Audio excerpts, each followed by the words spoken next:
Particularly impressed by Eric's work here, maybe because he shared what led him to create it in his heart, the inspiration behind it, and both Eric and I share a love of nature. And I noticed immediately this painting of a palm tree. That's right, Eric? That's actually a photograph of a palm tree. A photograph of a palm tree. Yes. And I just love the lines and the style and the natural chaos of it. And it reminded me of the trees in the park where Anna and I actually live in Tudor City, and that's my apartment view. And I basically wrote this very short poem a while ago, and I've actually never read it in public, so you're all the first to hear it in the world. Yes, do it. And this instantly reminded me of that, and evoked the spirit of the trees and the nature and the magic of nature. So here it is. My soul dwells here. No one shares it with me. It's all mine, for all of time. Gravity suspends. Time hangs low. I would give anything to turn back. But I turn to salt. Alas, there is no backwards, only forwards, a whirlwind of emotions. All right.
Hello, my name is Lucas Bononi, and I want to welcome you to my painting studio. As you can see, I have my whole world kind of surrounding me, and that world includes a lot of kind of expressive works, academic works, abstract works. There's just kind of a wide array that my mind goes to. What's on the easel right now is a botanical work over there. And you could see my palette that's set up for the work. I also love to do figurative work. So here you could see my figurative work, and then another botanical piece, which is all collaged together. And this one is quite large, so it almost comes up to the ceiling. And in this work, you could just see how I'm really thinking about that kind of juxtaposition of nature and how it's all kind of colliding into each other a little bit chaotically. I like to always think of how nature and how figures can combine. Sometimes I like to just explore nature, sometimes I like to just explore the figure alone. But when I can combine the two, I really feel like the subject becomes really rich. So on this wall, you could see a painting of mine that I called Wild, and that's part of that idea of incorporating nature with the human condition. I had really thought of sort of thinking of nature in a little bit more of an abstract way, where I'm really trying to make these patterns, and the patterns are made from a marbling effect, and they're all found from the spirals that you can see in nature, like for example in marble, like a marbling effect, or in like a cauliflower that is spiraling. So I'm thinking of just getting that paint and really have it swish around and really let it become organic and do what it wants to do. And then I'm thinking about digging through those layers, and my academic background also is involved. So I try to sort of make the eye stand out as one of the focal points in this portrait. And as we go through here, this painting is called The Forest. And although I didn't quite make a literal forest, I made a forest that I thought is more of my imagined forest, of what I interpret as a forest. So I have this kind of river just flowing through in this direction and in that direction. And this kind of acidy yellow is not so reminiscent of a forest, but it's my sort of idea of like the acidy yellow that you would find in a Van Gogh, let's say. So not a sort of literal green that you would find in nature.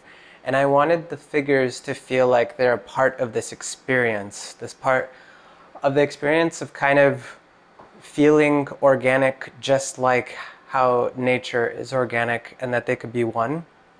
So I had painted the figure like a hilly landscape rather than thought of the figure as just a figure. And as we kind of go through the rest of the living room,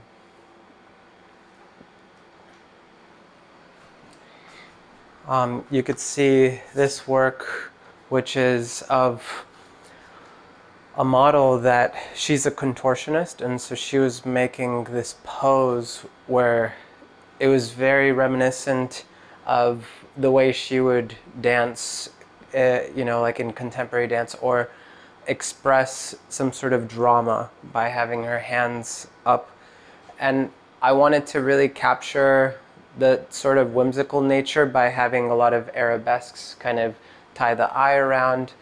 And I wanted to really also have this be a part of that expression of nature as well, almost in a way of thinking of her as being tribal, like if this is tribal paint that she's wearing, and that the tribal paint and the background camouflage each other like a chameleon, like it's all kind of camouflaged, and at the same time being able to look through the paint like a window in the parts where the paint is missing. So that's what I kind of thought about as I was creating this painting titled L. And over here, this is a painting of my wife, and the title is Aptekareva, so that's her last name. And this was inspired by our mutual artist that we really love from the 19th century, whose name is Mikhail Wrubel. So I wanted to compose this similarly to Mikhail Wrubel, like an appropriation, and it was through that love of the artist and also sort of our connection that I had created this as a sort of surprise to her.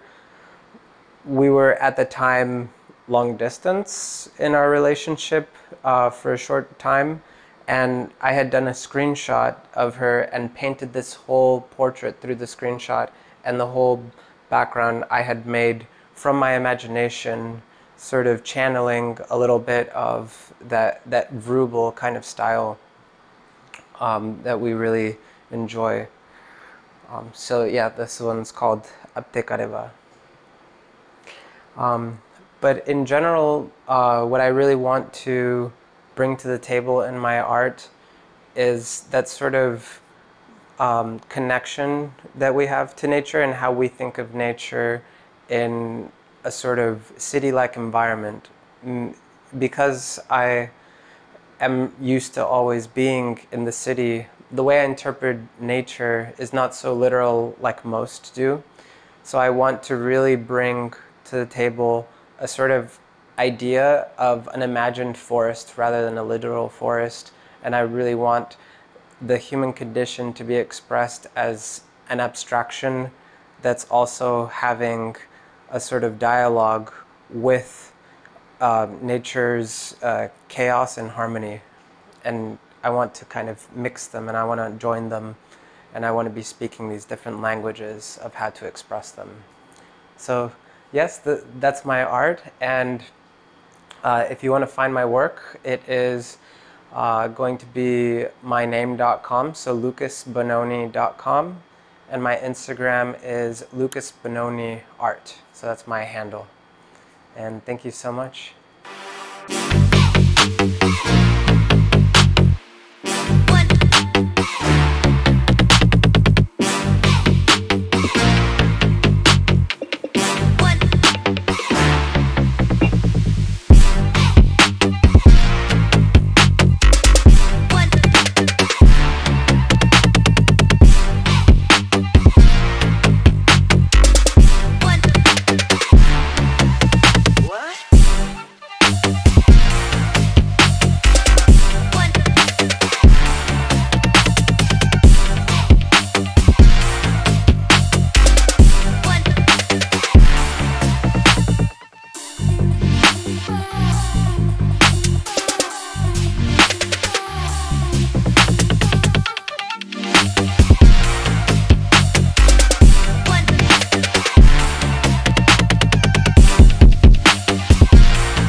it's not all about the buildings. It's not even all about the people. Sometimes it's just the ability to be able to express ourselves. That's one thing about New York City. Be it we're upset, we're happy, elation, whatever it is, we have no problem forget about it. We know how to express ourselves, right? So anyway, welcome to Solas Studio. My name is Eric Lamarca, and this is the 5 lenses. And so, you will see a gentleman walking around, that's David Vega, but if you look through him, you'll see the wall behind him. And that is his, this is his expression in New York. And it was really cool that he went to something that brings a lot of joy to people. And I spoke to David about this, and this is really a symbolization of his childhood. And you know, it's funny because if you're a native New Yorker, you're born here, even like as I say, if you've been here for 20 years, New York, his childhood, right? And our childhood is the stepping stones of who we are. And I think that's a really great way to start this journey. You know, all of the people in this room, for this moment, even if you aren't, you're a New Yorker, all right? Because you got to feel it in your heart. That's what we're all about. It's what's in here. So this is David Vega and his representation of childhood in New York City. Over here, our next step is a wonderful person, Colin Cheever. And I really didn't have much of a conversation of what his vision is, but what's really cool about it is that when you look at his work, I think it's what you hear, right? You can hear, I mean, who here grew up in like Queens or Brooklyn or the Bronx, Manhattan? Are you guys familiar with the Johnny Clubs growing up?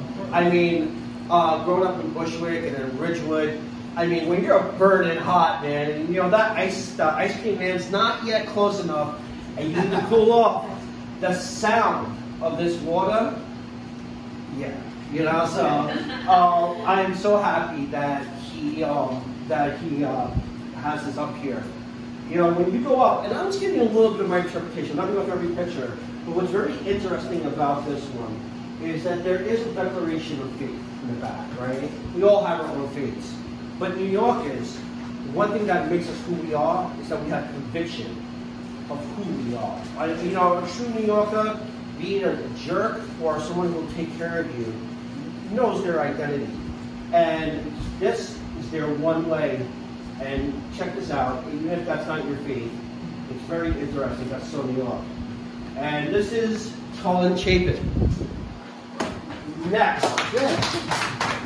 I love going through this journey. I feel like Dorothy right now. All right, so we have Enshu Chawla, who is a young photographer. And what's really cool is you can see that there's splashes of color, black and white, color, black and white. Enshu is our swingman. He has the color and the monochrome. And what I love about his collection of pictures is that there are 5 distinct versions of New York. And unfortunately, Enshu's the only photographer who couldn't be here tonight, but he should be here for the closing, which I believe will be next weekend. So we'll definitely get information out for that. Enshu is a really good heart, and that's part of the reason why he's up on this wall. Besides the merit of his work, is that you see his heart in it. So here, we're going to skip this. No, just kidding. This is Nick Denning, who's right behind you. So Nick has a way of showing stories in his work. Who here heard the expression the New York story, right? Even Woody Allen had like New York stories, right? And this is what his work is doing. Nick could be the old man right now on the bench telling us what's going on around here. So definitely check out his work. Before I get to the last, final, and definitely not the least photographer, I want to mention a few things. Being that we are in New York City, you know, we make life happen, right? So we don't wait for it to happen to us. We make it happen. So tonight, after this, one of the members of Solas Studio, Rowan DeMont, has Black Rainbow Party. I have no idea the details, but I'll find them out for you. So if anybody wants to go out dancing, I got the details. If you got the details. Rowan is a very extraordinary person in her own right, and her parties are legendary, and they really are.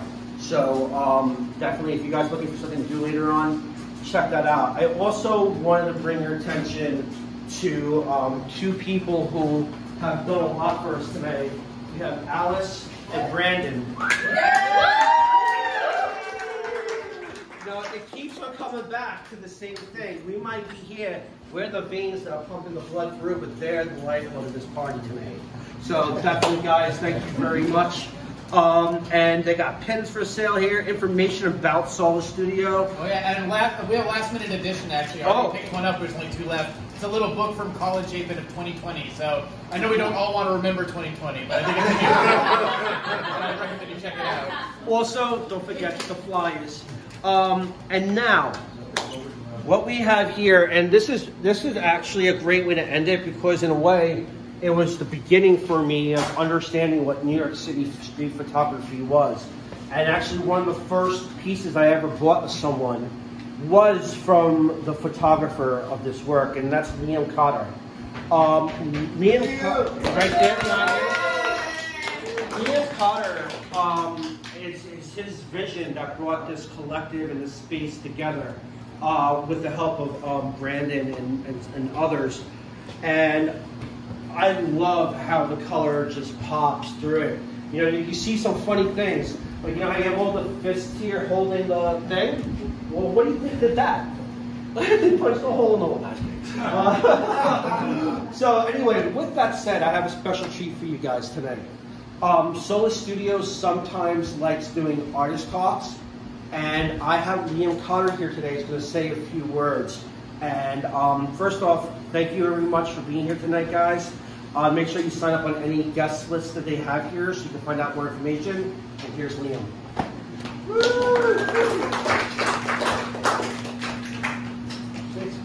Well, everybody, thanks for coming out. I guess I was really hoping that Eric would ask me some questions. You want me to? Yeah. I can go back. All right. Hello. I just interrupted him. I have a question for you, Liam. Yes. And it's really specifically about this picture first. Yes. I mean, you were obviously sitting on a train when you took this picture. What was your intent for this? Because it's like I see a lot of things going on, hidden meanings, and then just like strong lines and crossings in it. What were you looking for in that picture? Eric, it's not that deep. It was just, there was just, I think that the subway to further use this now belabored metaphor of the human circulatory system.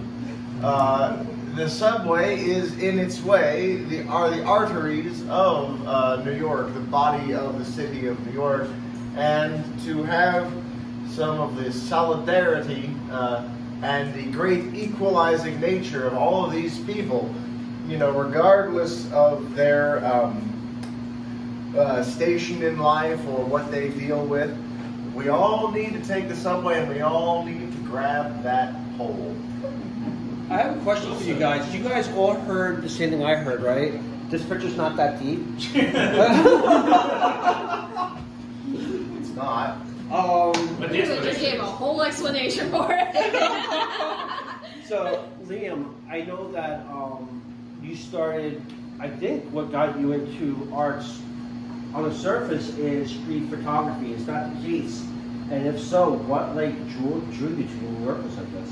Well, I think that there's a certain beauty in the everyday, a certain hidden and ephemeral scintillation in the ostensibly quotidian. All right. Once again, it's not that deep. All right, I feel stupid.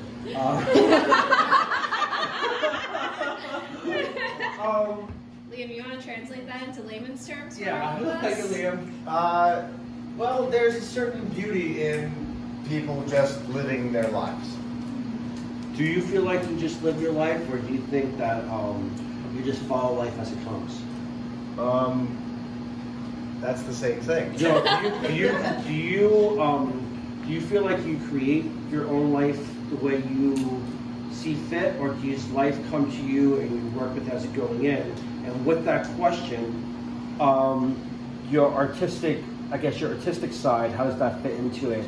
Is it you creating the world that you live in and taking pictures of it and like showing us, or is life happening and you're documenting it? Right. No, it's definitely already happening, and I'm just taking pictures of the things about it that I find pretty.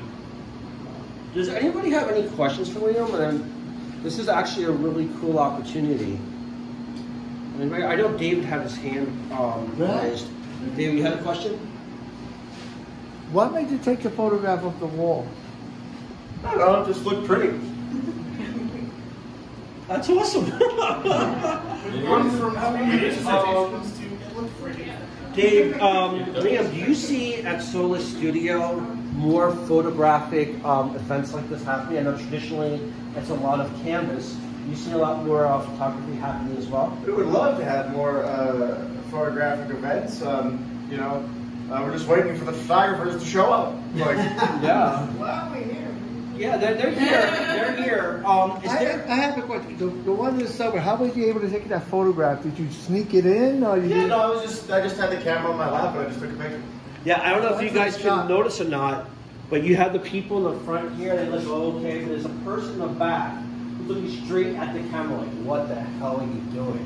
So if you can come up later on and take a look at this, you can actually see them looking straight at the camera, like, "Why are you taking this?" How do you take pictures in the subway? You know, With a camera. No, it's in a closed area, but how do you feel when you're ready to snap the photograph? You put it on your lap. How do you know you got the proper, What inspires you? you know, frame and everything? Take Well, the you're shot. doing stuff, but Well, I mean, just practice and luck. Okay. practice the luck. That's awesome. And then we'll finish it up with: is there a New York City artist that you find enjoyment specifically from in regards to photography, or even not New York City, a street photographer that you know of? It's an interesting question. Was that not? If you're gonna heckle clearly, Nick. No, I would say the one that really comes to mind at the moment, I suppose, would be maybe Gary Winogrand. And you know, because he was one of they consider, you know, one of the founders of street photography. He was kind of one of the first people to do it and to elevate it into an art form in and of itself. And then for the last and final question, well, not even a question. I'm asking that first. 2 questions ago. I know, but this is one more because this is sincere. A statement from you for the people in this room, because we are New Yorkers, we are people, we are individuals. How do we see in ourselves an artist? How do we get the courage as a person who's standing here looking at the art with the photography and hearing me talk? What do you think it is in the person that we can relate to find out artists in ourselves? I would say, not having had time to prepare, that the artistic expression is that which creates a thing which did not previously exist, but the process of creating that thing and then being able to take satisfaction in its new existence, and the feelings that will engender in you, that make living in this city, living in this world, cruel as it is, the thing that makes that not quite so difficult. That is the art that you should do. Thank you. I want to thank everyone for being here. Continue enjoying yourselves. We have the bar, and there's the little pamphlets with the Solas pamphlets, and I see a hand raised. Here. Could I invite people to see? I have to take the work that I bought from you, but could I invite people to look at it before I leave? Sure. Yeah. All right. All right. He is the curator, but he is also an artist himself, and I want people to be open to looking at what I bought from him because he's going to hide in the corner now. But you made me stand up. You don't get to hide. Yeah, if you look at he called Liam out, and Liam is amazing, and Eric is amazing in his own right, and so I want people to be able to see his art as well. Do you want me to do the poem too? Yeah. All right, so this picture, he won a few months ago. I had a chance to give it to him. It's for his daughters, and the name of this painting or picture is called Surprised. Now we all see our own stuff in work. It's kind of like Rust Jack in a way. I see a face coming out of the leaves. Got the eyes, nose, mouth, the big sockets, the pupils. It's coming out. It looks surprised to me. And Garrett saw an innocence in that would be good for his daughters. And so, since it's something special like that, because I mean, as an artist and a photographer, to know that your work is there to be love for somebody's family, I mean, I'm about to cry. It really means something, and I am going to cry. So this is Surprise, and I wrote a poem for it. And it's called Surprise. I peer from within to become eternal. Innocence is my lens. For when life pulls back distraction, allows love to flourish, we become alive. Surprised. As I open my eyes and look into yours, for innocence is of the leaves and growth is of the mind. Standing eye to eye, expanding through the heat of rain, pulled to the root, condensation upon the vines of connection, we are all free, spreading the trellis of peace and respect. Yes, I am surprised to see myself without the hindrance of a mirror. And that's for his family. So thank you very much, guys. Thank you very much for sharing that very good. And here you go, brother. Thank you, brother. All right, that's For anyone that wants to look at it, I highly recommend taking a look because you will see so many faces, like multitudes. I still have not found the end, and I've stared for 10 minutes just staring and looking for different faces, and I see more every time I look at it. So this is like, Eric is an amazing artist, and this is my favorite piece of this. So. It's incredible, right? Like, there's just so much there. Like, it's one thing after another. Like, it never ends. Like, it's an infinite number of images and faces, and like, it's incredible.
Academy, State Academy in Moscow, Marina Goriashko. Enjoy!